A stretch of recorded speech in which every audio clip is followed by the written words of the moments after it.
Hello, I'm male feminist Anders Bloom, and because all lives matter here at Thorin's channel, I give you a big welcome. Right, this is going to be episode 61 of Counterpoints. We're back to the duo, the two-man outfit that used to run this thing back in the day. Used to run this shit. Right, I would make some sort of lame joke like I often have been known to with the number, and do something like, 61, that's LeBron's career high, so we're going to pass him up, aren't we? But then I realised I would become everything I hate, because if there's one type of joke, Moses, that I really hate on Reddit, it's when people do that thing where they go, haha, I have won as many finals of majors as Simple has. Because he's won 0. And they're like, haha, isn't that a good joke? It's like, not really. Like, so's my grandma. There we go. Is that problem solved? Like, shut up. Like, what are you talking about? Like, and it's like, that's not even like a rare joke. Was that like a really famous one as well? It's basically the other side of that one where people go, no FNX, no major. And then I always wreck that one with the rebuttal of, yeah, you're right, FNX doesn't go to majors, yeah. I know, like, what you don't realise is you're saying that as a diss on the SK guys. Actually, it's a diss on FNX. Like, the motherfucker can't get to majors. He gets benched, or or his entire org just collapses around him, doesn't it? What a weird career he's had since wild, leaving that team. I have no fucking clue what goes on with him. That's outrageous. I just appreciate that you actually made a joke about 61 while mid-sentence saying you weren't going to make a joke about the number of the episodes. That's another little trick within my arsenal there. I didn't mean to call it out for all of YouTube to see, but that was very good. No, listen, I am coming from the same playbook as Trump when he did that tweet towards like Kim Jong-un or whatever way. He was like, listen, it's when he like Kim Jong-un insulted him. So he said something like, Kim Jong-un has insulted me, but I would never say he is short and fat, which I could do. Which is like, you just did it. Like, it's genius, but you just did it. Like, that's on the one hand, it's amazing. And on the other hand, it's just like, for the world. What a world. It is like my president is the best internet troll that there is. He's like an episode of South Park, except it lasts 4 years. He came straight out of the Gottfried forums is what he did. It's the fact that that's the other thing, right? In the modern day, because of like how politics has taken this sharp turn and all of a sudden like it's a lot of scrutiny on like online presence and stuff, there's a lot of people out there who are really glad that Gottfried isn't on the internet anymore. Because if anyone could have connected their name and their account to whatever they're doing now, 20 years, well, not quite 20, like maybe 10, 15 years later, there's a lot of people who might be in trouble right now. All I'm going to say is, there was not a lot of trigger discipline on that forum. There's some super nerd from like 2002 that has a hard drive with all the logs from MIRC from back when everyone was like 12 or 13 years old, and we're all fucked. Well, eventually he's going to come out and just be like, here's this IRC log dump, all the private chats with people from 15 years ago, and career's over. I mean, we've joked about this before, but if you'd have just sat, remember the best thing about IRC as well was there was literally a feature automatically built into the client to log automatically. You just had to tick a box, and because the file of it's just a text file, it's so small in terms of size that you could literally just be logging stuff for years. So like, it's not even like it has to be anyone advanced, Moses. If anyone was just in Find Scrim from about, let's say, like 2001 to 2006, circa that period, then please stay retired. Don't come on the internet and leave those logs where they deserve to be, because no good can come of it. And actually, I would like someone to send me them privately. Not for just for the banter. Yeah, just send for me. I would love it. Put it this way, that would be the ultimate like log to read through with a beer and a few other people from that era. And just be like, and just do a keyword search for certain names. I'm looking up names like Fraud. That's right at the top of the list. Yeah, Fraud's top of the list for sure. Warden's going to be up there as well. Those guys gotten some shit. All the West Coast guys, K-Mode, the Die Cuz. Oh, I actually have a question to ask you, because for this one, in case anyone hasn't guessed, we actually did have a guest planned for this one, but due to entirely unforeseen circumstances, they literally did have an emergency that they had to go for. So we decided, whatever, we didn't do that one over the holidays, except for that one with the other casters, the fun one. So I thought, fuck it, let's just do it anyway. And what we'll do is we'll just come up with some topics on the fly. So a little bit filler, but what do you want? There's been no tournaments. All we can do is talk about abstract topics, community stuff. So actually, I have one question for you to start with. So I always make this point in a lot of my League of Legends shows, because that game is a game that's been running for many, many years. But people who follow the game a lot like me always take it for granted that, like, you know, if you talk about something from 2013, you think, oh, well, everyone knows, you know, what team did that. And it's like, mate, most people listening now probably watched in the last 1 or 2 years. They probably have no clue about that. Best case scenario, they've vaguely heard about it and they probably wonder actually, oh, what was it like, you know? So anytime you get a chance to put stuff in context, it's always interesting. People have noticed this year, it's funny, it does take until the end of the year before people kind of take stock of what's happening. You know, you can never quite in the moment appreciate an accomplishment, because you tend to either go one way or the other. You either think, oh, well, you know, they did well, but like the team, one of the obvious teams to me, for example, that I had to really wait till the end of the year to realize what they'd accomplished was NRG. Like, I kept thinking like, okay, I could always remember they would always have like the odd run that was really sick, but then because they would always follow it up with like bombing out of a big tournament and then, you know, like sometimes just doing well but like a small I would always think, they never quite broke through. But then like when I look back, it's like, fucking hell, what a year these guys had when you consider the panel of names. You know, these aren't big names, and look at how many finals they were in, how many top fours, how many playoff appearances. So along those lines, for you as someone coming from the NA scene, I mean, you remember the days when you were like semi-pro playing in the early days of CSGO, and then you start the first ESEA lands. It must be wild to not just see this many names on the HLTV.org top 20, but we're talking when you talk about names like Naf, like the guy's ranked 6th. Like, this is big time shit. You know, this isn't like, and like NA is no longer like, hey, maybe the best guy on the best day could give us an upset. It's like, hey, the best guy on the best day might be like in the final, might win the tournament. Yeah, no, it's been incredible. Especially, I think a lot of it. I mean, I did the same thing when Twist was up there. Not to bash on NAF, but I just saw that 10 minutes ago, and I haven't really even wrapped my head around it. With Twist, remember when he was when Liquid failed to qualify for PGL Krakow, he was the one going head to head with Electronic in that Mirage game that went into like quadruple overtime, and that was really like even Twist's first big showing where everyone is like, holy shit, this kid is going to be very, very good. And now he's in the top 20.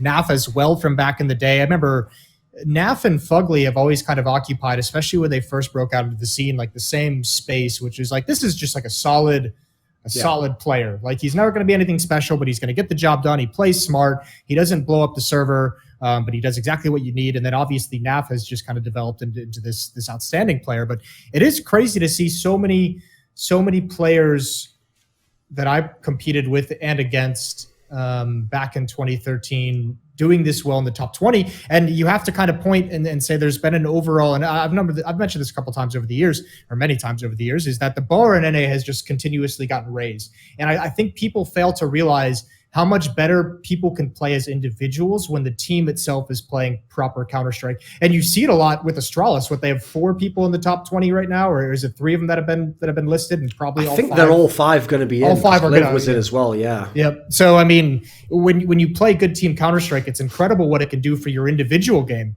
Yes. When you have that kind of faith and confidence in your teammates. And I think that's the biggest thing we've seen out of NA, is that teams have just gotten overall better. Cloud9 obviously had their run, their major. Liquid was phenomenal all year. NRG obviously doing some damage as well. And it just shows that the NA scene has grown up over these past 2 years, which is good. But I still think, I guess I kind of have a soft spot, and you know this. I have a soft spot for a little bit for the intangibles of Counter-Strike. So when I see NRG doing well, you know, I know Ethan is amazing. I know Breeze is going to be very good. You know, I know the players on that team are super talented. But I look at someone like Daps, who's been screwed out of so many things, and I've brought him up a couple times as well. His leadership, which I had plenty of doubt in over the years, you know, of being lackluster. I think finally these past few years, players in NA have gotten humbled a little bit, especially the younger ones, and they said, okay, we're gonna listen to an in-game leader. We're actually gonna try and make this team thing work instead of pretty much just doing a glorified pug.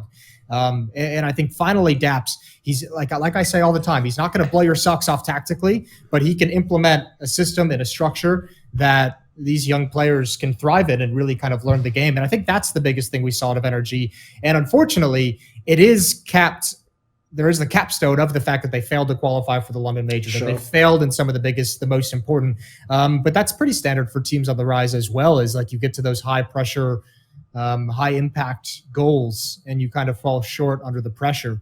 But I saw actually though that like this is an interesting detail I think a lot of people missed is when the other day Ethan complained on Twitter, like, you know, why is the minor so many weeks from the actual like major, you know, like we don't want to stay a month and a half in Poland, right? I noticed what a lot of people missed was that he said that the reason he didn't want to stay there, because obviously people were saying to him like, well, it'll give you time to boot camp for the major, won't it? And he was saying like, well, basically like, well, we're boot camping now, right? What I think people missed there, the like nuance is that actually means that NRG, because they didn't qualify for the last minor, isn't thinking like, well, we're the big dogs, of course we should win the minor and go to the major. They're like boot camping for the minor, which is actually like, in a way I can appreciate that. Like, let's make sure we get through this minor. Let's get everything squared away. Like, you can't look ahead to the major because actually in the modern day, you really can't. Like, there's so many games to play. And as we saw at the last NA minor, there's teams that you just don't know are good. They might show up and suddenly be legit.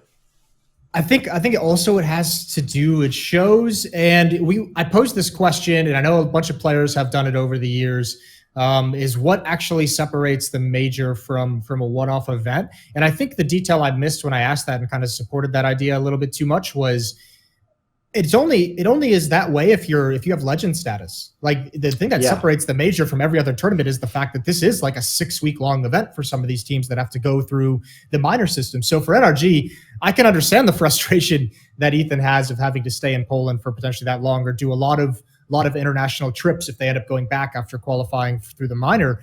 Is, you know, you go there for the minor and then you're just sitting there for 2 weeks, and that's exhausting to have to be at a peak competitive. Remember, we saw it from Liquid in London as well. They peaked super fucking early in that tournament, right? Like they looked so dominant. By the time they got to the quarterfinals and semifinals, and yes, they get knocked out by Astralis, who hands down best team of the year, obviously. But you could tell it felt like they had kind of run their course in that game, where we didn't see the fight that we expected out of them as dominant as Astralis had been. So these events, this major is tricky, and I actually like what ESL's done to have the minors in Katowice as well. It makes sense with the visa issues. I think it makes sense with them to only have to worry about setting up one location for production for that long instead of having to ship things around the world. That increases costs.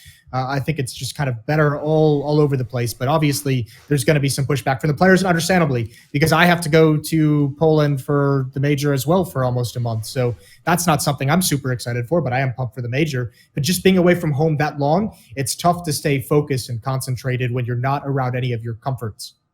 You know, on the angle of when you were talking about DAPS, there's like a couple of things on that I wanted to say, which is like, first of all, I actually think a strength that the NA scene has slowly picked up over the last few years is that this is actually something I am actually very critical of. For example, the Swedish scene is that, first of all, there's very few in-game leaders anyway in Sweden, but you get past the top teams, you couldn't even name any. Like, I mean, Pronax is out there somewhere, you know. Beyond that, it's hard to even start naming them off, you know. It's people that you've never heard of or have never done anything, and they're all retired, all the old guys.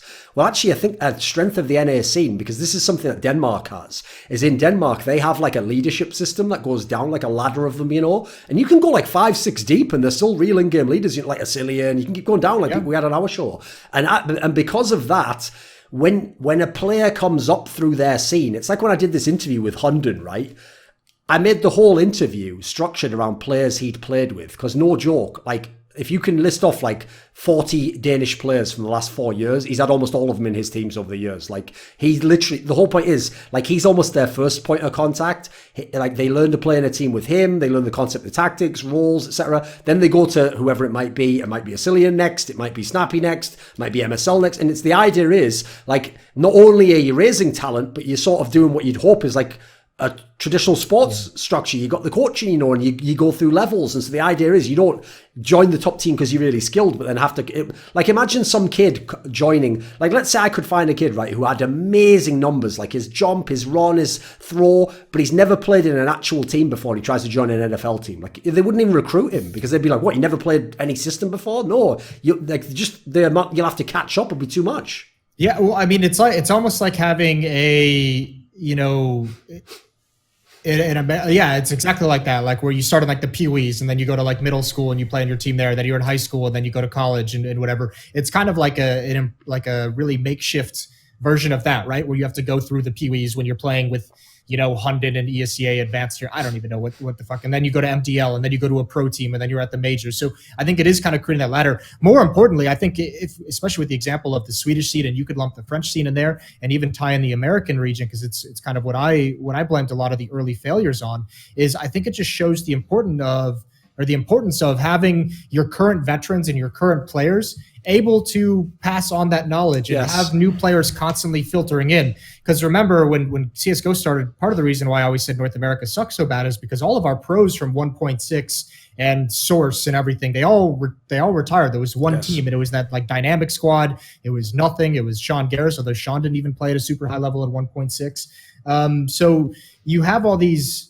If you go to the Swedish scene, they've always been the most resistant to actual in-game leadership. Like Fnatic and NIP hated strategies. Yeah. French teams didn't want to get new blood in, and now look at what their scenes are. Yeah, Fnatic and NIP look like they're having some kind of a resurgence, but there's nothing after that. If you look at the French scene, they basically just have nothing straight up. They're in a big trouble. No, that's the thing though, is like first of all, you made a very good point there. Like, if anything, CSGO was set up so that NA would look its worst at the beginning, because before the game got big enough and the money got big enough that everyone invested and you had enough time for people to become just a CSGO pro who were never a pro before, people don't realize, like, if you go to the beginning of CSGO in North America, all the names that were like, they were the best NA players, aside from the Source guys, who I'll give them credit, as far as I know, they really were at the top of Source, and then they came over, and fair enough, they were like the cream of their crop. If you look at the guys who were in the Cloud9 lineup, those were people where they were only at the top of 1.6 by virtue of the fact everyone had quit at that point. Like Semphis famously, by the time he was winning ESEA LAN was when the point is all the other teams that would have been beating him had just retired or didn't give a fuck anymore. Like it was sort of by default he got to the top. It's not he didn't get to the top because he was like so much better than. I always used to say this to Hiko. Like I always used to say to Hiko, like there must be something different about these games, mate. Because I saw you quite a lot at the end of 1.6. You were an okay player, but you were like slightly above average. You was nowhere near a star player. Whereas if you remember at the beginning of CS:GO, the guy was a monster. He was like the best NA player at one point in time. So yeah, there really weren't that many players who had like a legacy going back into the other games. And that's also another point on the DAPS angle, which is I am so glad people like DAPS, people like FNS, to a lesser degree people like Semphis stayed in the scene, because it means that, as I'm saying, when you come up to the top level, odds are you're not going to skip over all these teams and go straight to Team Liquid now because they're too good. They're the second best team in the world.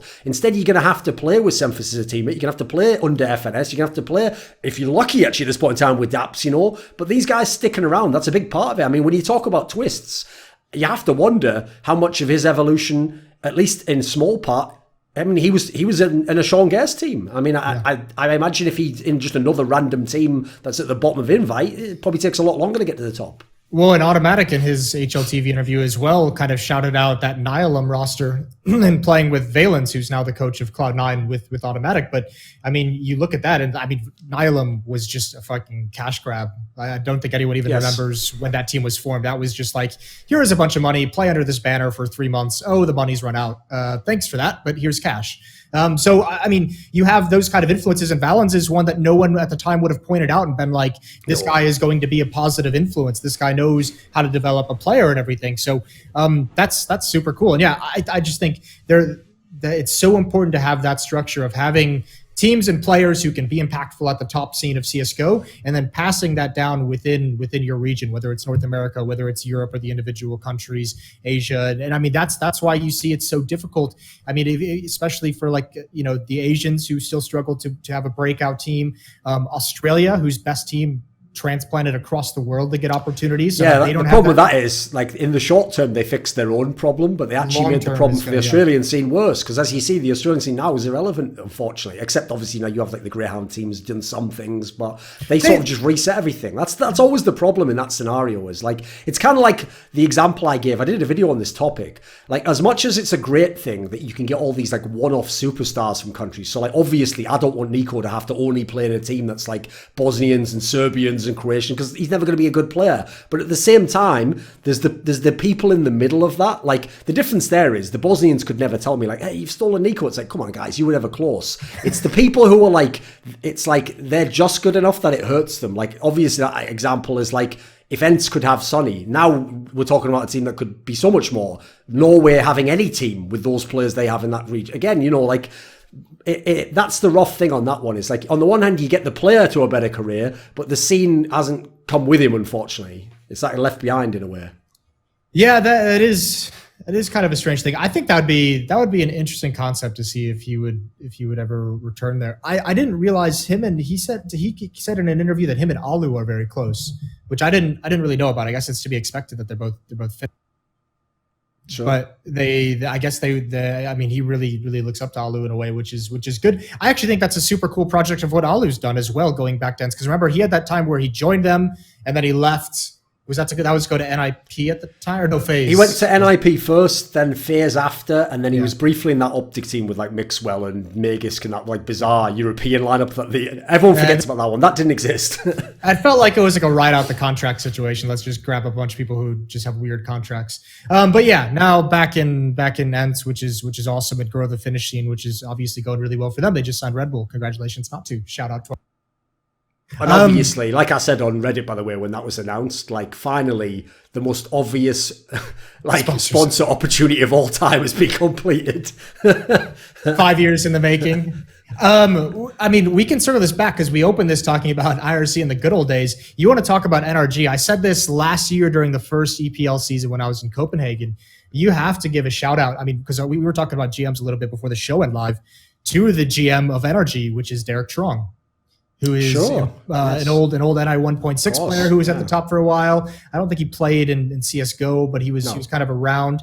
But that job of putting that roster together, remember, he took scraps. I mean, a lot of these players now you look at and are just like, holy shit, these guys are really good. And I think if you talk to some people in the NA scene, they would have highlighted these players as very talented, but very raw. So that what a big risk to bring Cirque over, this hidden gem that was kind of getting a little bit of attention, but no one really willing to take a risk off him. He took like 3 risks in that. He took Breeze, he took Ethan, and he took Cirque, and he made this sick lineup out of it. So you have to give a proud out to Derek and obviously the Energy organization. I think that's got to be the way that we see more teams going in the future. I mean, you already see Cloud9 kind of buying into after the success of Stewie. They went and picked up what's his name? Zelsis? Zelsis, maybe that could be it, yeah. We don't even know his name. That's beautiful. Shout out to our boy Zelsis. I'm going to meet him this week. Zelsis is how it's pronounced. But yeah, I mean, you have to take risks because it's just too expensive otherwise. You're going to spend way too much money on a salary that they're asking for and a potential buyout and all this kind of stuff. So I think this is going to start being the way. And in a sense, that's going to be good because I think it's going to force teams, if they're going to sell a contract, to probably have to do it cheaper in order to get, is Zelsis worth, is the value that he's going to provide the same to buying out some established player for $200,000. And I think that's kind of the interesting concept. So I think this could actually bring down, if more teams are going this way, to kind of go for the undiscovered, talented, raw players and teach them and build them up. I think that can lower everything across the scene. Well, if you think about it, that is actually the logical position that, for example, Cloud9, even Team Liquid, if they want to plan for their future, should be investing in. Because obviously the edge they have at the moment is like they still have great funding, great infrastructure, but their big problem is, as the rest of the scene has gotten stronger, like NRG is the perfect example. Because I can already tell you, if you look at what happened to Cloud9 this year, if this was 3 years ago, what would have happened was NRG would have had those first big tournaments where they popped off, they made like the finals, top 4s. Immediately, they would have lost like Cirque, maybe Breeze as well, would have gone to Cloud9. They would be picked up overnight. Remember back in the old days, there was like no contracts. When Skriddle wanted to retire, they would have grabbed Cirque so fast. Absolutely. Whereas now we're in a scenario where not only can they perhaps not grab him because it's buyouts, big contracts, but also we're now in a world where an org like NRG matches Cloud9. Like if you're in NRG and you are Cirque, it's like, well, actually at the moment, why would I leave this team? Like unless you've got an amazing Cloud9 lineup ready for me, you've got like the big buyout ready and like, you do like a whole bid for me basically. I'm not just joining just because you're Cloud9. Like I'm going to be in a worse team at the moment. It's like there's no upside. So that's a great sign though. That shows where the scene's gone to. Because I remember earlier in the year, the same thing happened with DAPS, which is like, right, NRG's good now. And I was really, I wasn't memeing. I was genuinely scared that they were just going to be like, right, well, just like every other team DAPS, you got the lid almost off the jam jar. Now you get replaced. We bring someone else in. It might have been Sean Gares, might have been someone like they get to sort of like drive the car you just built and you're back to a lower team. But because he did a good enough job and because the funding's that they stuck with him, and it's been working well enough so far.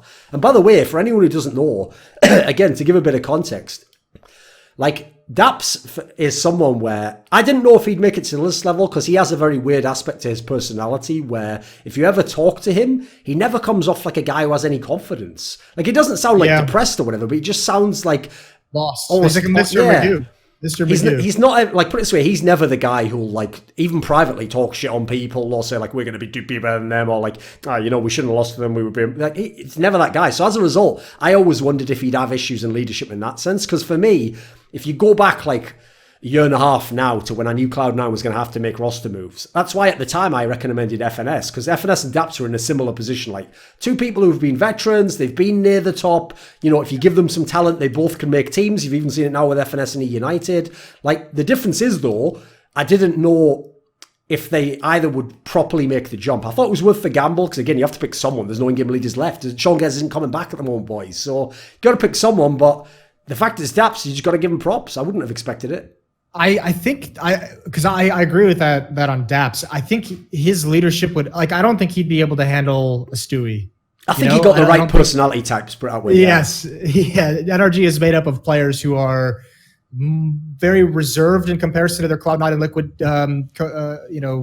whatever. I lost the word. Counterparts. Yeah, counterparts. Which should be easy with the name of the show. I know.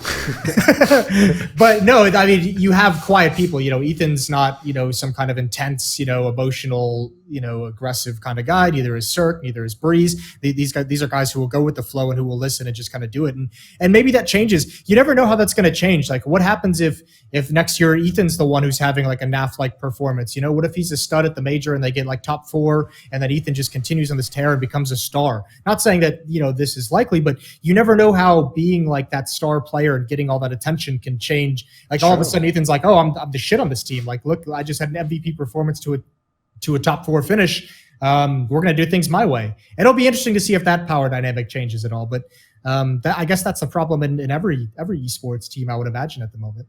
Sure, especially like you picked the perfect example there, because obviously the worst person for it to happen to is when the young player gets super sick, and then obviously a part that people don't realize, it's not like the player himself only gets arrogant. Yeah, they get like more confident and think they're better, but the other problem is like obviously all their friends are just in their ear the whole time. Man, you're the shit now. Yeah, they should be running things the way you. The entourage. Like you have all those fuckers talking to the people, and that's half the problem. Is then the in-game. He's like, what the fuck? Where are these ideas coming from? You were just chilling last week. What's going on? It's always the boys you bring to Applebee's in a late night with 50 grand in cash, all of the strippers. You got to celebrate somehow. So day ended in Y. Shout out to my boy AI for that reference there. No, actually, again, you referenced with NAF, like in the old days. It's like I said on Twitter, I'm actually when someone's going to be this good, I'm pleased to be wrong, because NAF was a player when I used to look at him back in the NA scene.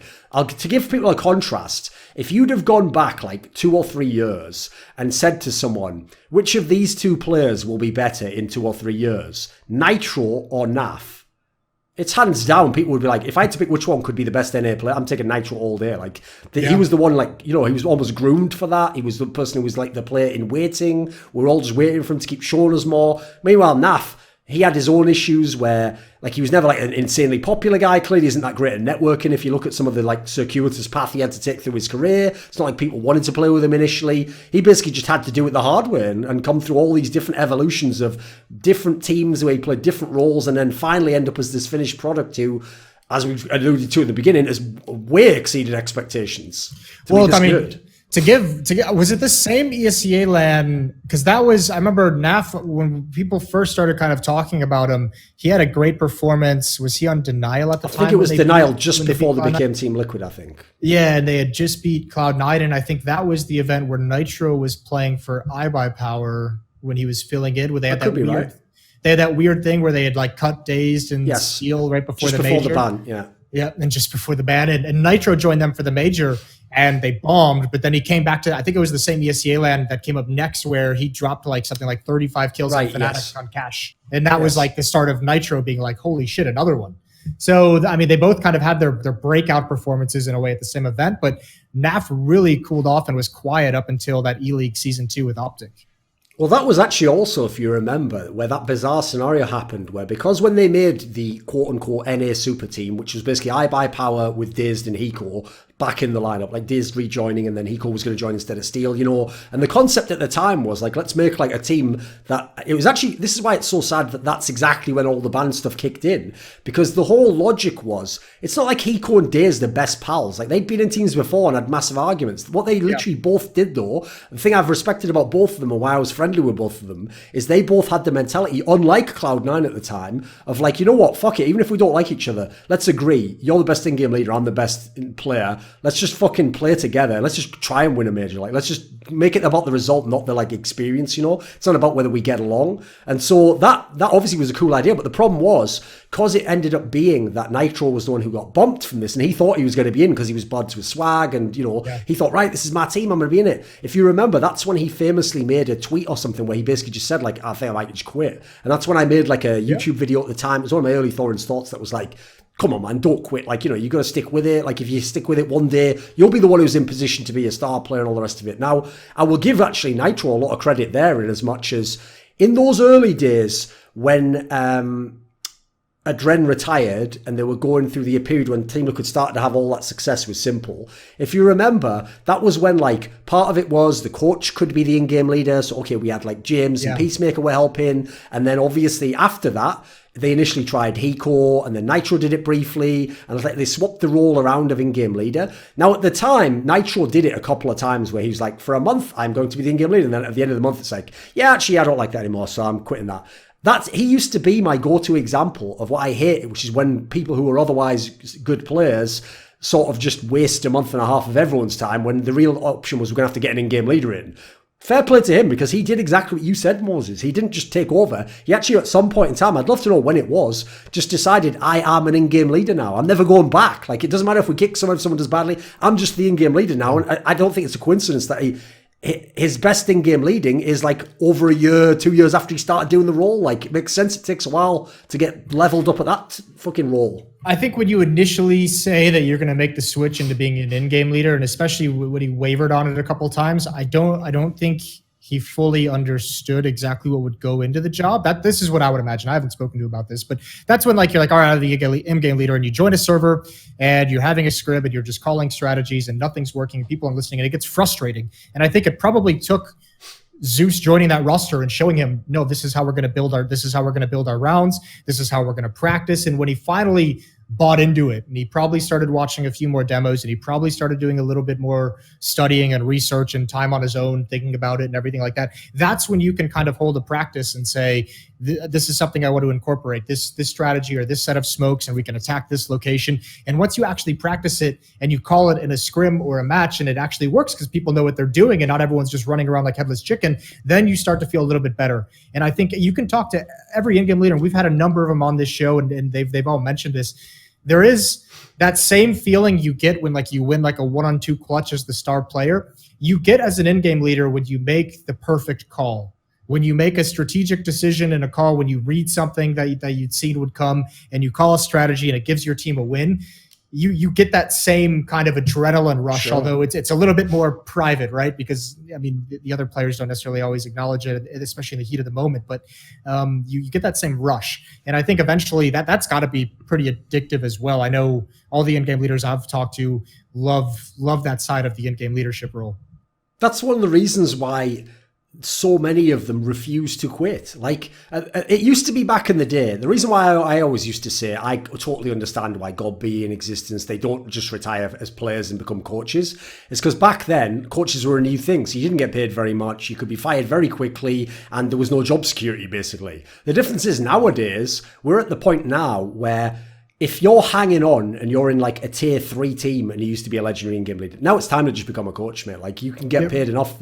It's like, I understand why they don't know, because even when it gets to its worst, like I bet even Pronax over the last few years where he's been in lineups where he was irrelevant, we haven't even seen him at the tournaments, because in their mind, like one of the things about being a leader is you just look at what you've got to work with and you're thinking, right, how do I make the best out of this? Like, I'll give the analogy would be like if you were playing some game like Magic the Gathering or something, because like at the beginning you get dealt the cards randomly, you don't know what pieces you've got, etc. You know, you can have a game where I might have a better deck than you, but I get a bad draw initially, but now I'm trying to like play it to its perfect, like get every nook and cranny of it out and like beat you with all the edges. Like that's also part of what's addictive, you know, it's like the idea of knowing like, oh, his team's probably better than mine, but if I make just the right call here, or I've got a read on him, if I can just do this little adaptation. And in fact, I actually think that's why a lot of those really good tactical in-game leaders sometimes hold on to players for too long who they probably should have upgraded, because they're thinking, it's not the player, like if I figure out how to use this guy better, like if I can put him in better situations, it's like part of taking responsibility. It's just they can sometimes go too far. It's also, by the way, for anyone who's wondering, who's more of a newer fan and thinks, why don't you just get all the best players? This is a reason why, if you notice people like God B, like Sean Gares, when they go from place to place, you will often see them bring a player back they played with before. Because if it is a Freakazoid, if it is whoever it might be in Nex or someone, they think to themselves, right, even if other people maybe don't rate this guy as highly, I know how to use him. Like I know if I have this guy in this role, that's taken care of. I don't have to like level a new guy up. It's like there's all these interesting sort of side aspects to it. There's the bigger pitfall, which is I know this motherfucker is going to do exactly what if we get a better player, maybe that player's not going to want to do what I want him to do. I know player X is just going to listen to me blindly. I can lead him into fire and he'll be fine. Especially, well, I mean, that was always the big thing with Freakazoid, right? Is he even publicly was just like, yeah, I'll run through 4 smokes and 6 flashbangs. It's not a big deal. I guess the problem, which is a mentality that is very real on the ground. I can go ahead and tell you that already.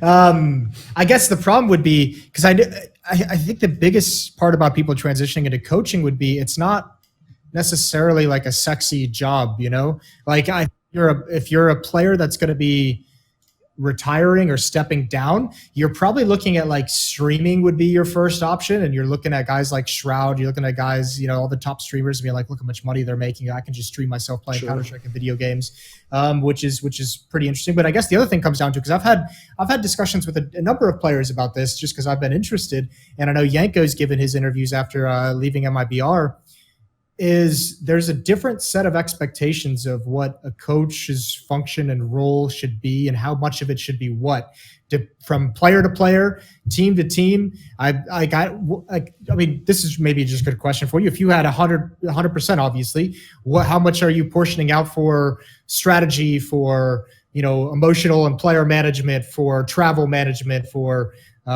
you know, practice time with the team? Like, what is the role of a coach in your eyes? Because I know there are some players out there who don't think coaches should have a whole lot of strategic impact. Sure, yeah.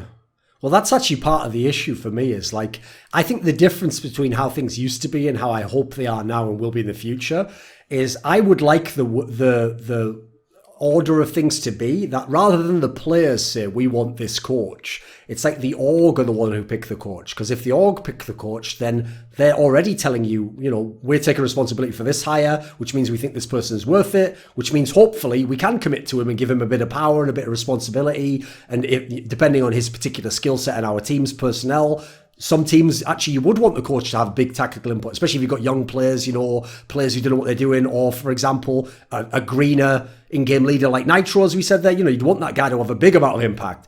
Depends on the team, really, because I think that's another angle that people miss, actually, with the whole coach in-game leader angle. My theory is, like, whatever your in-game leader is, you probably want your coach to be someone who does other things. That way, between the two of you, you cover like the gamut.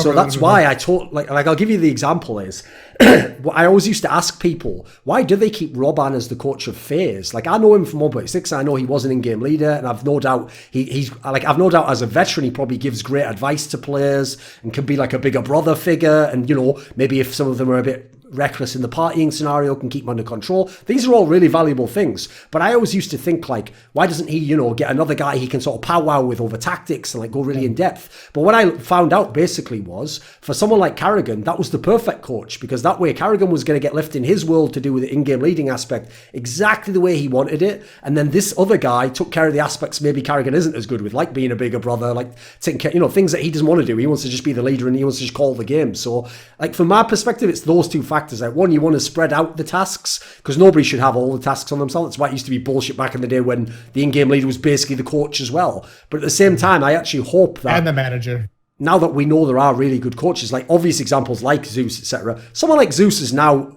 his resume has earned him getting power and getting responsibility and getting some say. At times, I would even say to overrule a player on something. You know, I think he's done enough now where he's earned it. And if you're the org, you should be committing to him. He did already, didn't he? Didn't they have that little dispute in Liquid? Was it beginning of last year? They had some issue with the player. I don't remember accurately enough to say it, but yeah, you're right. And I think actually Zeus and Zonic, I think, are closer in terms of coaching than I think most people probably would believe. I mean, Zonic is hands down going to get the accolades as the best coach, but I think Zeus is pretty damn close to him. I think in many ways what Zeus was able to do with an NA team that had no track record of success, bring them up to the second best team in the world. I think in many ways that's more impressive than Zonic coaching a team who had been, a top 4 team for 3 years and finally getting them to this unbeatable peak, right? Sure. At least in my opinion. I mean, I see what you mean there, because obviously the difference is the teams they inherited. Like Astralis was way further along the way and already had the pieces. Like Team Liquid, as you've seen, it was put together piece by piece. And, some pieces stayed and ended up in a different role. Some pieces stayed, like Elysian just didn't have to be the main guy all the time. It's like, no one could have foreseen this path. So, yeah, I give it, in certain respects of coaching, I would agree. Just because Zeus's team didn't win the game doesn't mean Zonic did better in that respect. I would also say as well, actually, like, for people who don't know, because I know the problem with this is people either treated Nitro like he was just a bot and Zeus told him everything and therefore Nitro's an idiot, or they go the other way and they go, well, actually Nitro's amazing, therefore what the fuck was Zeus doing? It's like, well, you don't have to go to one extreme or the other. Like, I can tell you right now, one thing I know, for example, that Zeus put a lot of time into is when he saw his team was getting stuck in these finals, this guy has spent a lot of time thinking about things like, should I change up my style? Maybe I'm being too Brazilian in my approach. He even, I'll tell people even here, because I'm pretty sure now he's not on the team, he won't mind me saying, he's even come to me before and said, and this is really telling actually, shows how much he was thinking about it. He's come to me and said, can you give me good examples in CS history of where a team had this problem? Like, they could beat people, but they kept getting stuck at this spot, or they got to this spot and then it's like there was one team they couldn't overcome. They could beat, it's like he's looking for solutions in like a very creative way. Well, like the day-to-day of a coach, you don't have to do that. You can just turn up and go, right, I've reviewed yesterday's demos, here's the next match, have you been working on it? You could make it a very, very like boring job in that sense, or a very like low-key job, but this was a guy who was even trying to think on the high level as to how he could get his team over the hump, which is pretty cool, I thought. The amount of conversations I had with Zeus at the end of the day after like a loss to Astralis, I thought his career in Liquid would be ending with him being like just as bald as I am. I thought he would just lose the rest of it. I like literally, you would see him like not even figuratively, just literally like just sitting at a table, just like pulling his hair a little bit and stressing. So I know he put a lot of time into that. I think the coaching thing is super weird because I think it does go team to team, obviously, but at some point, there's going to have to be, and I guess this is going to happen naturally. I guess there's no necessarily need to force it, but as esports orgs get a little bit more developed and kind of grown up and professional, you're going to start having more people to handle day-to-day things, right? Like the coach can focus more on strategy, can focus more on team practices and what the team is doing and how players are interacting with each other. And they can be a little bit more of managerial in that sense.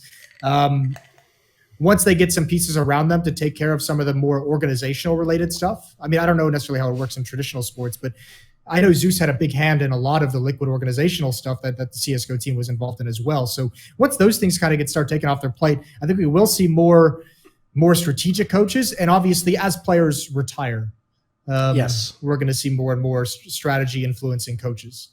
That's another angle as well. Like what's good is I've actually seen a scenario like where people have, of course, so with coaches, right, part of the reason at the moment why teams and orgs won't give them more responsibility and definitely in certain cases won't give them power over players, like the player can always go around the coach and go to the owner and say like, what the fuck, this guy, like I don't want to do this, Yeah. And that's always the problem is they can get short-circuited. Like if anyone thinks when Yanko was in MIBI he had full control, definitely not. Like, he had his own area of control, and as you were alluding to, if you look at his interviews, he's very careful to say things like, about what the expectations of a coach are and what the limitations of what you're allowed to implement it. So it doesn't matter if you have a brilliant idea. If they won't take it on board, it's never going to happen. I love that interview that he gave when he left MIBR because those were a lot of issues. I haven't, I was offered a couple coaching gigs at NA when I first started commentating. And those are what you were worried about? 2015. Yeah, it was the exact same issues. I was just sitting there and I'm like, because at the time, as we talked about earlier in the show, the NA scene at the time was shit. So every time I had a conversation about being a coach for a team, it was like, listen, if I'm going to be the coach of the team, we're going to do things that you guys have never done before. It doesn't work if you guys don't buy in because there's no power to a coach. If the players don't attribute any respect and power to the coach, then they get nothing, because they're not going to get support of the org, because the players are the valuable ones. They're the ones with the following. They're the ones, that can have the public image. Those are the ones that can influence. They're the ones that can sell, that the org can sell sponsorships off of. You can't sell it on a coach. So it's the very same exact stuff that you have going in, even if it's something as simple as saying, listen, we're going to change practice a little bit. Instead of 2 hours, it's going to be 3 hours. And when I say you show up at 5 o'clock, that means you better have DM'd at 4:30 and you're warmed up and ready to play at 5. And things like that, players can just say, nah, fuck off. So I was very glad he gave that interview very, very candidly about, how much influence you can actually wield as a coach. And part of that has got to be, if you're an organization bringing in a coach, you have to do something right at the start to show that the team that you're going to back the coach. Do something to give him power, to give him any kind of a help. And again, I think that's something that will, as things move on and as things progress in esports, I think that's going to get better naturally. Oh, for sure. That's actually the point I was going to make, basically, because the same thing happened. This career trajectory also happened in League of Legends, one of the other games I've been following for many years now in esports. And the key thing is, because obviously the infrastructure within North America was way ahead in League of Legends. In fact, as everyone probably understands, most of the teams that came into CSGO came in because they were so successful in League of Legends. When they got another team, CSGO was one of the natural games they moved into. So when coaches first appeared in League of Legends, you would be amazed by the way it slowly happened. Even though some teams had coaches, there were still people having debates on talk shows do we need coaches? And it's I always said, that's such a weird question, because the question will never be, do we need coaches? It's, how do we get good coaches? Isn't that the question? And so what I pointed out to people was that initially, you're always going to have the resistance, right? Because people need the concept proved to them. So what will have to happen first is you have to have a couple of people come along who turn out to be good coaches. Once they become good coaches, someone who loses to a team that has a good coach is going to think, well, there's something I can add. If I get a coach, that's how I can do it. And the key thing is, to start with, nobody's a good coach because nobody's done it before. So when you start out, the level has to be very low and you don't want to give them all the responsibility. But over time, obviously you get this infrastructure, this ecosystem rather just of coaches. There's 10 coaches in the area I could choose from, or here's a rival coach. When his contract's up, maybe I'll make a bid for him. And then there becomes a market for them, and people, rise up and down the market depending on how good they are. And hopefully, while you're doing that, as you're getting a better and better overall standard of coaching, that's when you're empowering them more and more and more. And eventually, I would hope it's going to be like sports, where the idea is, because one of the things I didn't like about the Yanko angle, which is why I'm glad he addressed it in that interview, is that whole angle of oh, well, let's just look at the final placings of MIBR, and if we don't like them, Yanko fucking sucked as a coach. It's you don't know what he might have had amazing ideas he couldn't even implement. Maybe he had a great concept that was for all we know, this is obviously an exaggerated example, I don't actually think he did this, but let's say he'd figured out the next sort of sports science angle you could take that Astralis hasn't even figured out, and if he could get his players on that now, I'll make some joke version, he puts them in a hyperbaric fucking chamber or something before the game, and then when they come out, they're all filled with oxygen, I'm gonna fuck that. I don't know. I'm trying.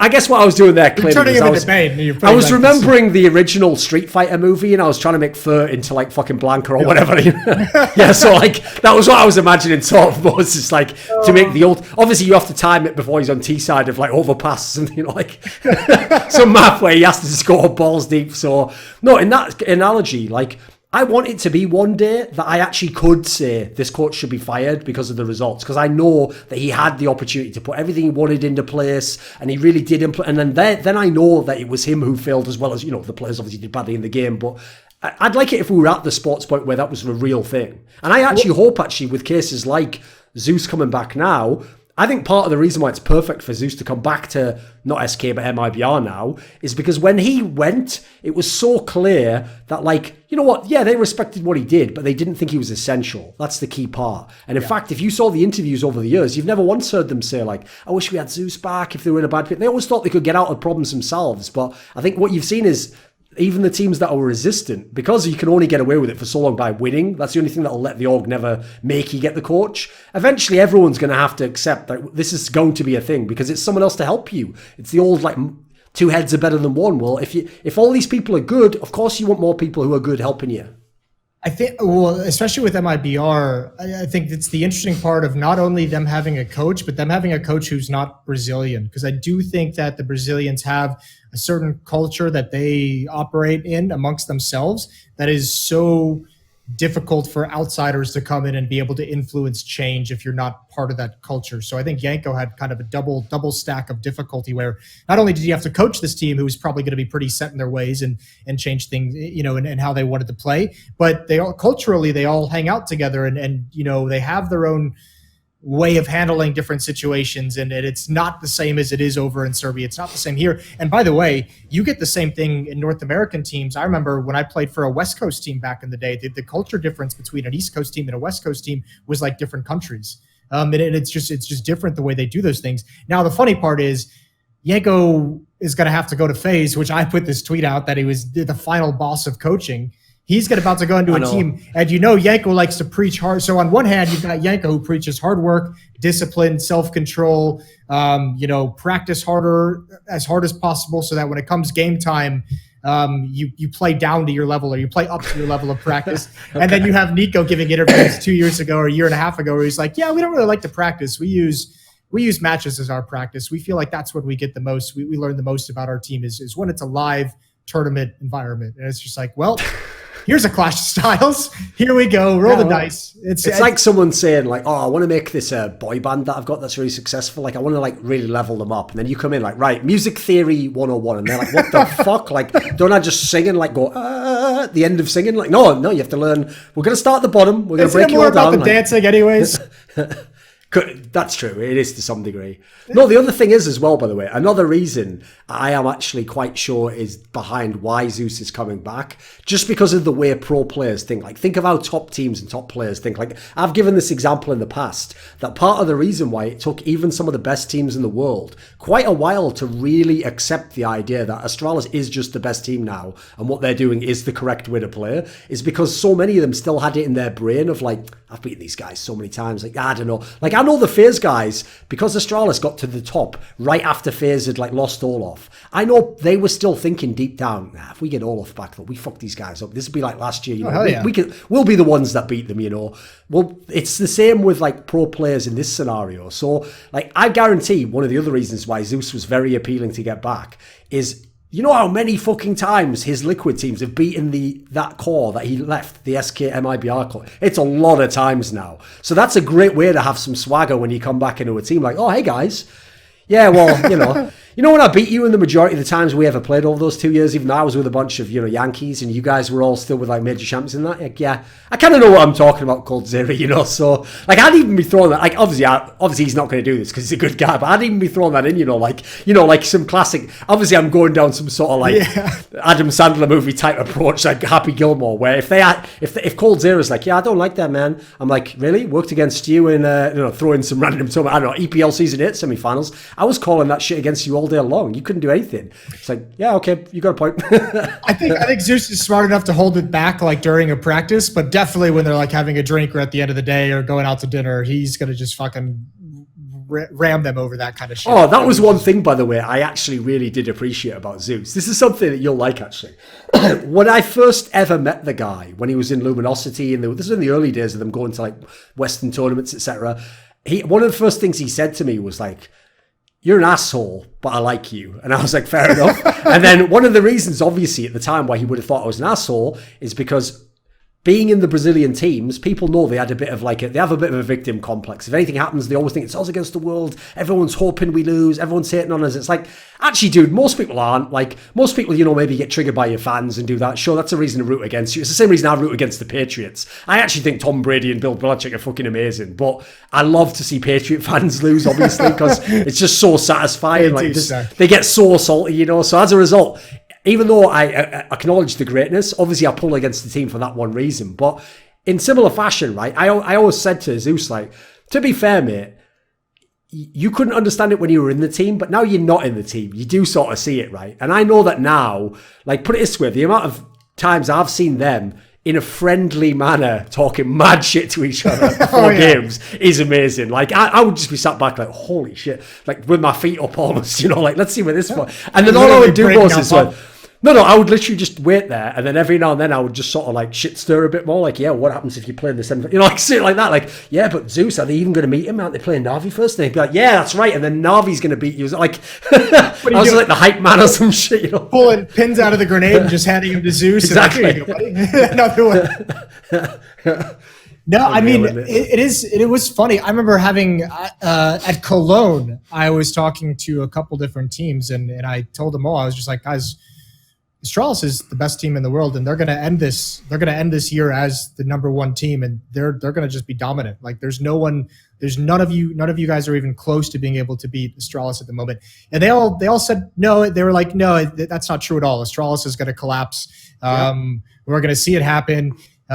Probably see it before the major. They're not going to win the major. And then when Astralis got beat by Na'Vi, was it at the semifinals of Cologne? Yes. They all came back to me and they all just had this little grin on their face. See, this is where they collapsed. They just lost here. They're not going to get it back. Second half of the year is going to be someone else. And then we all know what happened with that. Astralis is just reamed everybody out, just ran the gauntlet to end the year. Best part being they actually obviously won more tournaments after that. like more than they'd won before then. When everyone's like, no, they're at the end now, they're dropping off. Like, I love pro players. They're just, what people don't understand is, it's not that this pro player that we're talking about, whoever it was who said that's an idiot, it's just that they're in their own little bubble and they have different things that they value, and obviously, especially, they have their own logic of how long a team lasts and what makes you be on top, Like, for example, that's the reason, actually, I think why so much emphasis is only now placed upon, like, the infrastructure and all the things that have nothing to do with the players that have been brought by Refresh, is because before that, everyone would have thought all the edges were just in-game things. And so people were just thinking, right, well, either we need like a style that works against them, or if we're a team like Big, hey, let's just play a utility style like them. We can do what they can do, like. But it's like everything together is clearly what's made Astralis OP as fuck. They've got almost every advantage. It's hard to figure out what disadvantage they've got, right? But at the same time, it is astounding. As you said, all these orgs that came into Counter-Strike from League of Legends who were used to having some kind of an infrastructure. This was the big problem that I think a lot of the League of Legends, and I wouldn't know enough about the orgs to kind of, I guess TSM is the best example, but these orgs just coming in and not caring about the game, right? Remember, like when all these orgs came in, outside of, I think, like Cloud9 did it a little bit and Optic did it a little bit, where you actually invested in what you were picking up. A lot of these teams that came in during like the late 2015, early 2016 boom, where they picked up teams, were just like, yep, let's buy a team, let's pay them a salary, have fun. And for whatever reason, all these orgs that have a history of having infrastructure in other games didn't give that same kind of attention to the Counter-Strike teams. Like, it's amazing what Refresh has actually been able to do within coming in like a year and a half, 2 years, and just being like, all right, well, time to win everything. That's actually one of the reasons why, bizarre as it might sound, the team I am really interested to watch is North, because North has a lot of those things that Refresh has. It's just that their team isn't as good, so people don't know and people don't pay attention.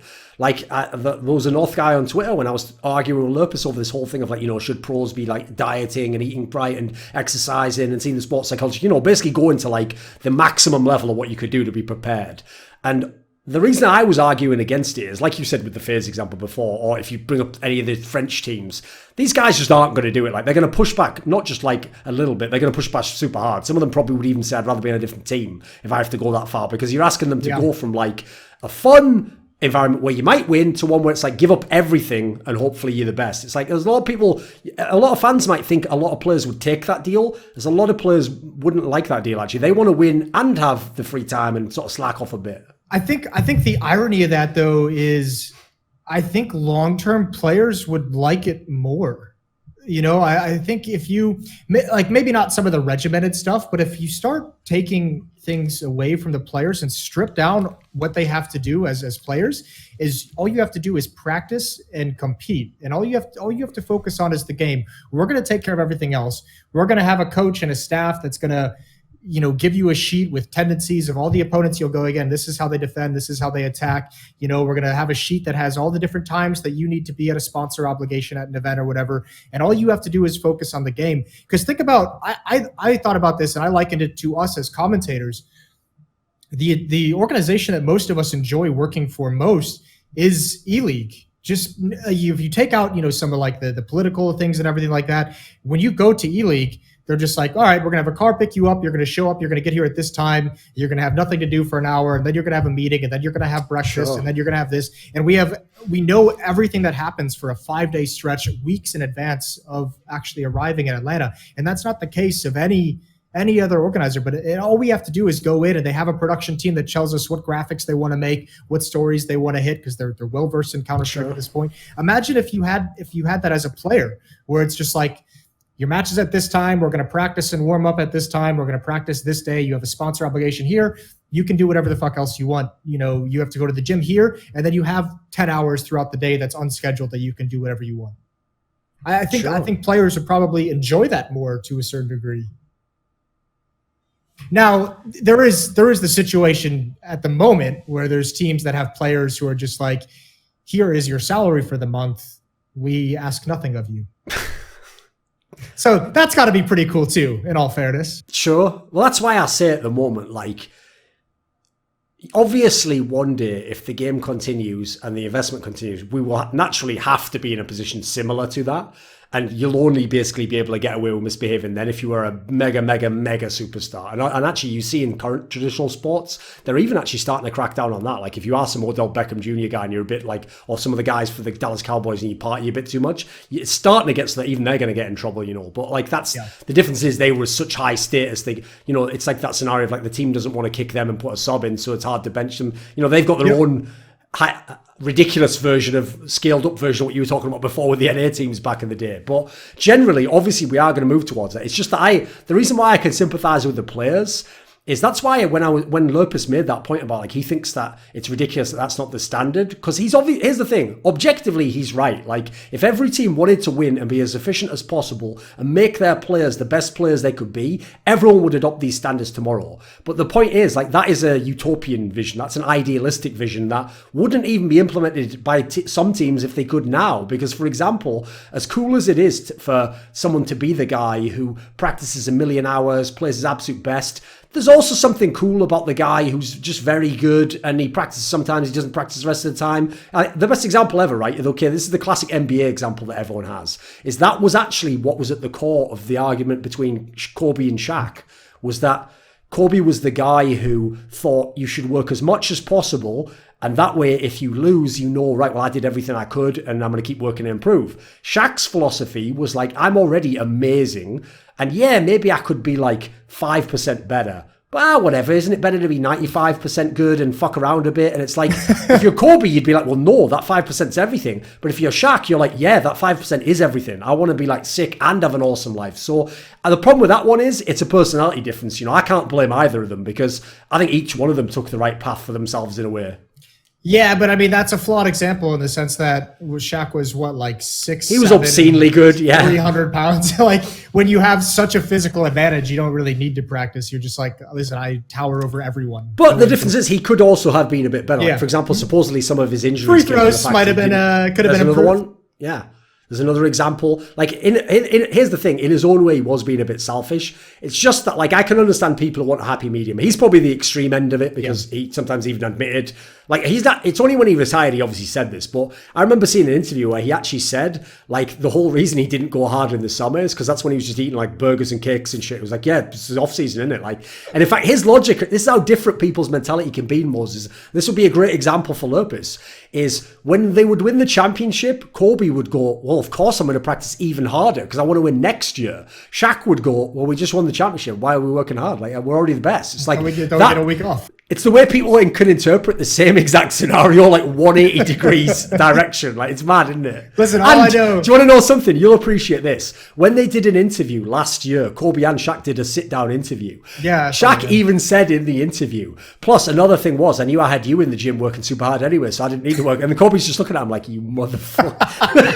I can appreciate that they could laugh at least years later about that. But that is the most Counter-Strike thing in the world. Of course, yeah. How many players have you heard over the years like, why do I need to watch demo? I got my in-game leader doing that. He's watching the demos. Yeah. No, it is. It's just the way. And by the way, it's actually just the way things work in life. Like, if you've ever been in any office, there's always one guy who picks up the slack for some other arsehole who doesn't do quite as much. And then because the other arsehole like isn't getting fired, he's going like, oh, I'm doing fine. It's like, you're doing fine because that other dude doesn't mind doing 1.5 times his job because he's just some lovely guy who's not even complaining about it. Man, all I know is Tommy putting those tweets out. I'm going to be going to the gym every morning. I'm going to see how often the MIBR players are in the gym. I'm going to count the number of times I see them pulling in Uber Eats from McDonald's. By the way, I will say, even though, yeah, obviously, like the obvious counter to Lurpus there is like, well, listen, don't let me stop you from implementing all that with MIBR, mate. Like, you know, what are you waiting for us for? But I will say, to be fair to him, he isn't like a hypocrite. Like, actually, in his own life, he does live his life that way. Like, I've seen him do ridiculous stuff back in the day when he was with JP Morgan. Like, he would literally just be scheduling stuff like, right, I'm going to finish work, like, 14-hour day, then I'm going to write an article for an hour, I could possibly do a podcast, then I've got, like, 6 hours allotted to go to sleep, I've got to watch this. No, he's incredibly hardworking, isn't he? But he just doesn't understand, like, mate, not everyone's going to do that. It'd be great if they did. We'd live in a utopia, but that ain't the world we live in. Take a look around. Yeah, nobody does the things that they should do. We all do the things that we want to do. Which are often the exact opposite. Exactly, yeah. That's part of what makes them appealing, believe it or not, Moses. You're not supposed to do them. You're not supposed to do them. You're not supposed to say them. You know, all the temptations of the forbidden fruit, Moses. Who can resist it? That delicious forbidden fruit. My problem is I got kind of tired of the taste of forbidden fruit eventually. I was like, can I have some of that normal fruit? Yeah, right. Yeah. Give me the good stuff. This stuff burns. It's only so many pieces of forbidden fruit you can eat before. Exactly. It's delicious in small quantities, you know. It's like when you gorge yourself on, like, this is actually how this will sound weird. It's a tangent, but I'll bring it up anyway. It's one of the moments I knew that I was someone who grew up, like, really understood that, like, when I grew up, I really didn't have much money, like, in my family. And now I actually have, like, a pretty good income, you know, was when I actually tried doing that thing where, you know, when you sit watching a movie and you buy, like, a bag of chocolates or something or some sort of snacks. And obviously, if you're just a normal kid from a normal house, you're going to eat the whole fucking bag. That's like kind of the whole point. And you're probably going to eat them like half an hour in and then just be sat there for like an hour and a half with nothing. When I actually knew that what money was like was when the person I was with was like, don't buy those. Those aren't actually very good quality chocolates. Like, buy these really good ones. Like, you know, the whole point of like really rich chocolates is you can only eat about 5 and then you feel sick because they're so like so strong, so sweet. That's when I realized like I had just been living a trash life. Like, I was just a bomb at the bottom of the feeding chain there. Like, yep, any old stop will do for you. Like, oh, good, a fucking barrel of shit. Like, great. I always notice the increase in income based off of how much I'm willing to pay to remove an inconvenience from my life. Like, I know what the obvious one here is, Moses. It's the amount of times that it's the return flight and it's a long haul and you're just thinking in your... What you have to do, right, we've all done this, because we've all done it too many times. It'd be one thing if we upgraded ourselves to business class once in our lives just to enjoy it, just to see what it was like. No, the problem is it has an addictive nature to it, which you can obviously guess, which is at the time, well, at the moment that you're in the airport, at that point in time, money's just a number in an account, whereas that fucking seat is very important to me that I can lie down fully horizontal. So what I've done, Moses, I've got a rule, right? I have to I pick a number before I go to the airport when I know I desperately want to upgrade. And if they say it's over that number by too much, I'll be a good boy and I won't take it. I'm not paying like $2,000, dude. Like, I did just, like, I'm not taking that much off. But if they say anything near that number, even if I make a number, I'm still willing to go like 150, $200 over that number. Like, I'll be a piece of shit. Like, I'm glad you said over by too much, because I've done the same thing where I've been $600 is my cap on a business class, like $750. I'm like, yep, I'll do that. Absolutely. Of course, yeah. That's the example though, because in that scenario, you're not thinking about the money. You're just thinking about what it's going to be like for the next 9 hours. Like, do I want to be sat where I can move my head back 4 inches, or would I like to be fully horizontal with someone serving me champagne right now? And tough choice. That is a steal when you've done a 5-day event and then gone to the after party and have a 6 a.m. flight, and you've only taken a 30-minute nap after packing. Oh, that's where to obviously make us sound like complete idiots, you actually learn the reason it's called business class. It's like, if you're really going around the world doing business meetings and stuff like that, like, you can't be sat getting no sleep in the back of economy, like someone's kicking the back of your chair the whole time, like, please, I've got a meeting in 4 hours. Like, you need that fucking seat at that point in time. You need it. You do.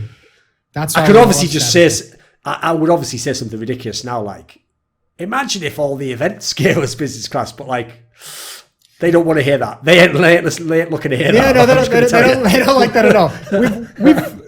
I've put out some feelers on that one in the past with certain events, and it's not very receptive. Imagine that. Exactly, yeah. It's because you have to realize, like, and also, to be fair, we are all kind of pieces of shit. Like, the problem is, again, it depends where you are. Like, if I was in the airport, I would love to take a deal for slightly less money, but the business class flight. But if I'm at home, I always just think, fuck that guy. money, Just yeah. sit in economy, motherfucker. Pay me the $2,000 extra into my account. I'll take the money on that one if I could, please. Like, No, the real problem is I think they'd be fine if like there was like an instance where you're just like, listen, this is a crazy schedule. I need to have business class or I'm not coming. The problem is they're scared it's going to be the standard, right? Yeah, they know that you're going to go tell all your little rat caster friends that you got business class, and then everyone's going to be coming back the next event and be like, yeah, we all want $4,000 flights. And it's like, well, that's an issue now. It's like I'll give you fair play to the organizers on this one. To end the episode, I'll give everyone an anecdote from my youth, which perfectly sums the story up. When I was a kid, my family, as I alluded to before, didn't have much money, saved up and decided they were going to take a holiday. But unfortunately, the holiday would have had to begin because they didn't have much money, they had to take a holiday not during the holiday season. They were going to take this holiday like a couple of weeks just before the end of the term. But this is like when you're in the school where you're not doing fucking exams, you just go to school and play with toys and read a book or whatever, like not like high level school that means anything. Yep. So as a result, going out like a week early or whatever didn't really matter. Like the teachers were like, okay, that's fine. But the problem arose, Moses, that I spent the week before that just telling every single kid that I met at school, like, I'm off next week, I'm on holiday. And they were all going, what? But we have to come to school. And I was going, yeah, I'm just going on holiday though, haha. Like, and then obviously all those kids would just go to their teachers like, can I have the week off? And then the teacher was just like we almost had to like lie and be like, oh yeah, actually Duncan's holiday's cancelled. So you guys, you're okay. Even though actually I was going on it, because yeah, I just ran around like a little rat telling everyone, and they were like, what? Mummy, why can't I go on holiday? Like, yeah. Nah. Exactly. You piece of shit. So some things never change. That's all I need to tell you. Some things never change. Should we end on that? Should we do, well, we can. Do you want to do predictions for the minors just really quick? Let's do a quick run through. We won't go super in depth. We'll go through and give our thinking for each one. So let me just pull this up. So obviously, right. It's CIS and EU this week, and then next week is NA and Asia. Right, well, how about this then? What we'll do is we'll do predictions for all four. But what we'll do is, we'll generally run through them quicker and just say, who we think in a reason. And then if there's a really interesting one, we can go in depth. Well, obviously, for example, the Asia one, we're not going to break down every team, etc. So, okay, let's start in the order it goes then. So we'll start with the Europe one. And in the European one, it's a very interesting one because actually... one of the factors that I can already tell you is going to decide this major is actually the group draw, because the teams there's so much parity that if you actually look at the group draw, that's going to have a bigger impact on it. So the teams there are Mouse Sports, because everyone might remember they shockingly went 0-3 at the major. You have Windigo, which is the Bulgarian guys who used to be in I think it was called eBettle when they once made it to that major 3 years ago. There's Optic Gaming, everyone knows those guys obviously, and they've just got Refresh. There is North, who everyone knows, KD and Kirby and those guys. The Space Soldiers, who you have to remember have lost Xantaras and are using YAM as a stand-in. There's ENCE eSports, the Finnish guys who actually were just one spot off qualifying last time. There's Valiance, which is the team which is Nico's cousin, and then Esperanto, who was in Imperial, and Nexa. So some people that you will know, but obviously not massive names. And the last team is obviously Vitality, who just changed out Happy for Alex. So the groups for this one are... Basically, the group on paper that looks the toughest is Group A, because that's the one that has Mouse, Valiance, Vitality, and Optic. So remember, only 2 teams can get out of there. So the key thing to remember is, for these minors, top 2 go direct, and then the third one goes to a plane that everyone's going to go to. And it's some of the planes go to another plane, and then eventually there's a final thing that qualifies you to the major. So actually, top 3 is what you need minimum now. But ideally, top 2 is what gets you right in. Yeah, so top 2 let's go, and like I said, let's look at the groups, because obviously we have to pick the 2 that are going to get out of the group, and then we'll pick which one of the 4 doesn't make it, basically. So who were you taking from Group A? Group A to get out of the group, I'm going to take Mouse Sports and Vitality. Putting faith in the French. I don't know why, but I'm doing it. Group B, I'm going to pick ENCE and North. And then 2 of those to get guaranteed into the major. Take a bit of a risk here. I'm going to go with ENCE, and I'm going to go with Mouse Sport. Okay. I really like ENCE, and I think a lot of it is a lack of faith in North still, for whatever reason. Okay, so the other teams are Vitality and North. Who gets the 3rd spot out of those 2 then? North. Because one thing actually, what I really like about these minors, I tweeted about it, is that there's so many best of 3s to be played. Yeah, only the first games, as far as I know, are best of 1. Everything else is best of 3, and then obviously, they don't need the double elim completely anymore because you don't play the last match, but you do have the double elim quality. So actually, if you are, for example, if you're Mouse Sports, there's 0 excuse to lose this qualifier. You have so many shots at getting out of this thing. Yep, I think that change from Happy to Alex is going to be super interesting by Vitality, but I still got to go Mouse Sports and Ents to make it top 2, and then North to be in 3rd. Although I think that North Vitality would be a super cool matchup to watch. Okay, right. For this one, I actually already did this with Richard, so I'll run through very quickly. I also picked Mouse and Ents as the ones that I thought, both due to the format, I thought they would have the best chance, and then I think generally they're the most stable teams. Now, luckily for me, because at the time I did it with Richard, the groups hadn't been drawn. So luckily, it ended up that Optic got into the group with the 2 teams that are with Mouse Sports, for example, because I actually was really torn on the third one as to whether I would take Optic or North. Like I was going both ways, because like both of them have qualities that are good. They both also have qualities where they fail, and you don't want to pick them. So Mouse and Ents, easy because they're in either groups. They're going to get out. Then for Group A, I think I will actually side with Optic over Vitality, just because the problem I have with Vitality is, like, I look at the names and I still think they should be so good, but they've just been so underwhelming. So as much as Optic hasn't been great themselves, like their level they got to by the end of the year wasn't that terrible. I thought it was all right. So I'll take them to get out. For Group B, I'm going to say North and Ents get out. So then of the teams, I'm picking Mouse and Ents. And I guess for third, I think I picked North before and I'll pick them again. I'll say they'll get it out because North actually has the opposite quality where, because it's been long enough that you no longer look at those players and go, wow, these are really sick players, even though they were like 2 years ago, some pretty good players. I actually think they are almost like underrated now at this point in time. They're not as terrible as people think. Like they're not great, but they've gotten a lot better than they were like 6 months ago, put it that way. So I could see them stacking third. I'm super interested to see what North is going to be like with Cadian behind the helm for a longer period of time, because I was super impressed with how Cadian had Rogue playing in London. Just like, I mean, they didn't blow any doors off and they didn't qualify, obviously, but I thought they should have been though. So. Yeah. I think Cadian as an individual is looked over way too frequently. I think he's much better than people give him credit for. And then, okay, right, listen, Moses, real talk. For the CIS minor, are we just going to go ahead and say Gambit and a Vanguard? Like, I don't even know some of these teams, my dude. Like, I know Gambit and a Vanguard, so I'm going to say them as my top 2. As the third one, I'm not even sure. I assume it's between I was going to say Windstrike. Spirit and Pro 100, I think, are the teams people will probably go between. I was going to say Windstrike. You can go with that. But I mean, listen, you're right. I know absolutely nothing about the other, 5 teams in the list. So there's So I think that one's fairly set. Actually, it's not that tough, right? America's minor. This is a bit tougher because the interesting thing about the America's minor is kind of like the EU one, where realistically the EU one's like Mouse, and then everyone else has like some level of parity. It's the same here. You've got NRG. Unacceptable if they don't qualify, especially if they're Bootcamp. Absolutely unacceptable. But after that, Moses, you can go a lot of ways in this manner. This one is wide open. So again, I think we should say the groups for this one. So quickly, the teams. The teams are NRG, E-United, the team with FNS, obviously, Envy, which has now got Carrigan, Furia eSports, which actually is mainly, you'll mainly know them for the K Serato guy who was rumoured to be going to MIBR. You have Team 1, who were the guys who you might remember beat Cloud9 at the WESG, and they actually have an Argentinian player, interestingly enough. No, Winston is not involved with their organisation. Memes for everyone. Bravado Gaming, who people know, obviously, from their recent run in DreamHack Winter.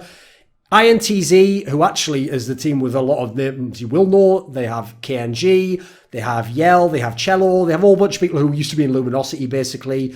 And then the last team is Imperial, who is the team that has Showtime in it, former Immortals players. Right, so the groups for this one obviously are key again. So Group A is NRG, Imperial, Bravado, and INTZ. So as you'd expect, because they sit... By the way, if anyone doesn't understand anymore, you will almost nowadays never see me complain about seeding because most people use real world rankings and just seed the groups that way. So obviously, in a system like this, you're going to give NRG first seed and then the rest are going to be lesser teams generally. They're going to get the easier group, which means Group B is the one with a bit more parity. It's Envy, Team 1, Furia, and E-United. So, right, start with Group A. Which 2 teams get out?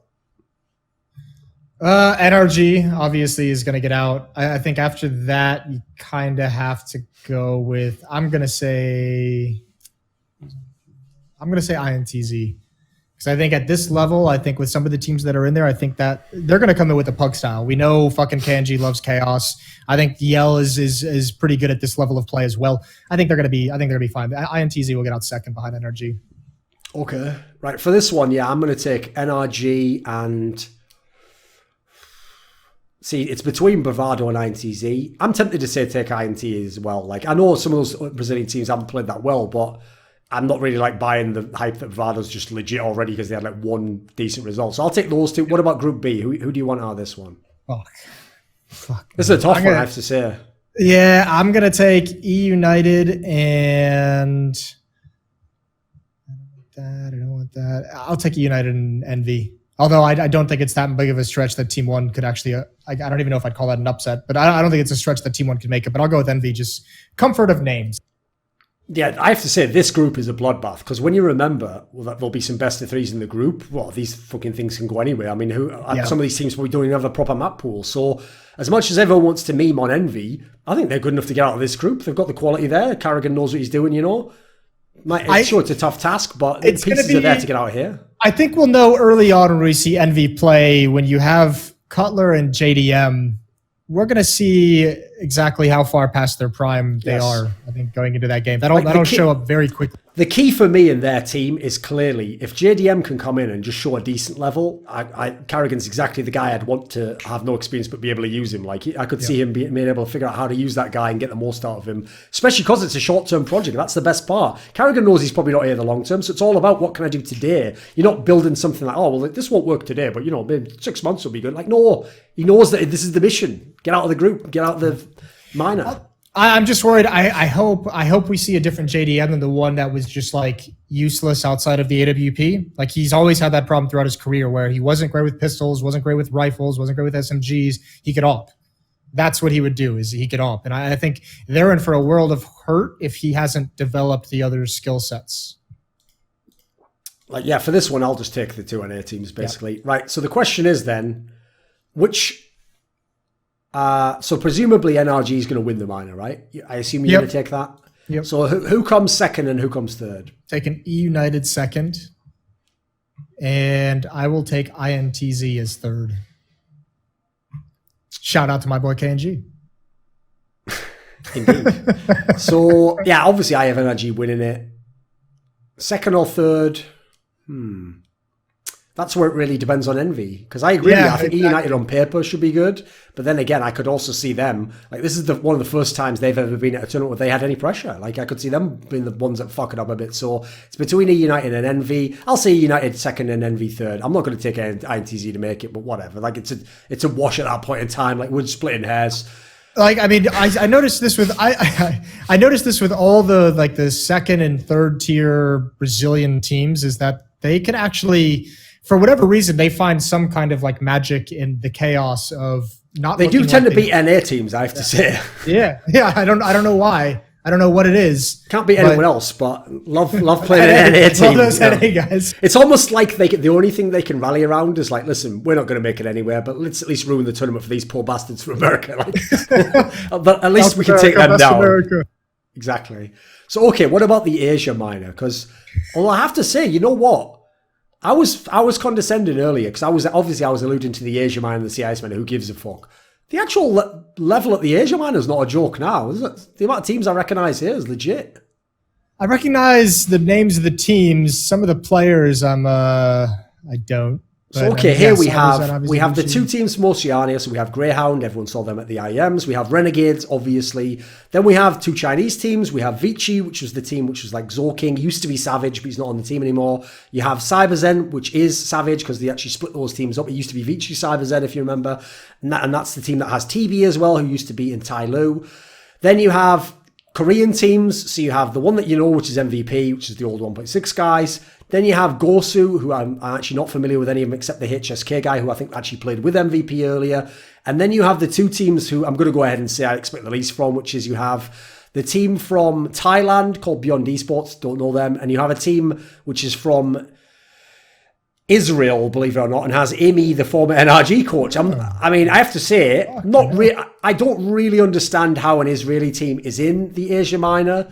But I've learned not to be critical of anything to do with the country of Israel. So we'll just leave it at that. Or just general geography. Exactly. Yeah, exactly. So, okay, right, the groups for this one. Group A is Renegades, Aqueous Club, which is the team from Israel, CyberZen from China, and Greyhound from Australia. So who gets out of this group? I'm taking Renegades and CyberZen. Okay. Because obviously what actually makes this group a little bit sexy is you're hoping that, like, hey, let's get that into regional thing between Greyhound and Renegades going. Yep. You know they must just be burning to beat those guys. Yep. Especially because they don't play in the region anymore, so you want that whole like traitor thing of like. It's a pretty cool. It is like the Greyhound versus Renegades, but also just if you're like an Oceanic or Australian Counter-Strike player or fan, you obviously want to see another Australian team able to do some damage at this stage of the make. And everyone likes Dick Stacey, so there's that. Exactly. Let me think. Do you think he could get a condom sponsorship? The only downside of that is like you wouldn't be able to show it anywhere. Like you could get it, but it'd all have to be social media, wouldn't it? Like I don't feel as though there's many esports events in which you could just pull those out. I don't know. What if you used it to wrap your microphone in, and when you went to set up at every event, you pulled your microphone out of a condom? If you're willing to do that, thanks to my and the money's good enough, Trojan condom. Yeah, exactly. Yeah. Well, obviously you'd have to go with the angle of like, well, need this Trojan for my horse. Go with that angle, right? I am hung like a horse. Shout out Team Liquid. Exactly. You know what? Fuck it. Even though I'm with you, like I kind of always like the upset potential of the Chinese teams. I'll say both Aussie teams make it out. I'll say Renegades and Greyhound. I'll show some faith in Greyhound for once. So Group B is the one that is Vici, and then it's the Indian team, the 2 Korean teams. So basically the question is... just pick 2 teams. I'm going to take Vici and I'm going to take MVP PK. Yeah, I feel like this one's the obvious one because I just don't know the other teams. So we're going to take them, right? So who actually makes the major then? Which 3 teams? Oh, wait a second, actually, because in theirs, it's still 3. So which 3 teams? I mean, the third one makes the play-in, but which 3 are getting out of this minor? So I'm going to take Renegades. I'm going to take Vici. And then I'm going to say... I'm going to go for a risk, and it's just because, me and Koreans, we get along really well. MVP PK is the team that make it to the play-in. Okay. Right. I'm with you on Renegades is going to make it.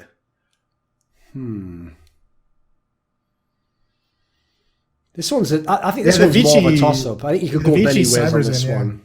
Yeah. I feel like if I'm in a world where I've picked Greyhound to go through, I'll say that they can make it as well. I think Renegades is the obvious one. Renegades, Vici, Greyhound. I don't know, actually. Should I take MVP instead? I might gamble. Fuck it. I'm going to go crazy on this. I'm going to say Renegades, Greyhound, MVP. We got nothing on the line, Duncan. Sorry, China. For some bizarre reason, even though in League of Legends I'm going ham on Chinese shit at the moment, I'm actually just betraying you entirely in this one. Like, there's no Tai Lu. They own my heart. I won't say anything for China. You're done. It's just over for you. Right, I feel like I've heard or I've seen Blag going wild about Kays and Freeman on Twitter. Right. And that's kind of what I'm staking my entire prediction on.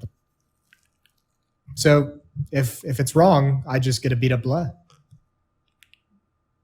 Yeah, I'm thinking if I should just do a heel turn. Nah, fuck it. We'll stick with the ones I've taken now. We'll stick with those. And then that way, if I'm wrong, I'll just go, I should have just listened to you, Blair. You know way more about the game. If I'm right, I'll obviously be like, you know nothing about the game, Blair. You fucking fake. I'm a Asian analyst.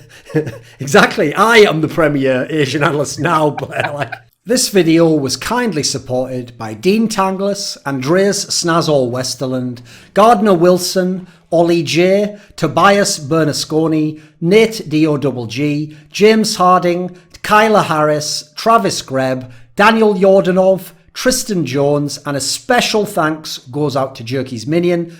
Do you want to suggest a topic or a guest for upcoming content of mine? Perhaps you'd like to ask me a question for my monthly video AMA. Do you want some teasers to see who the next guests are for my talk shows, for my interviews?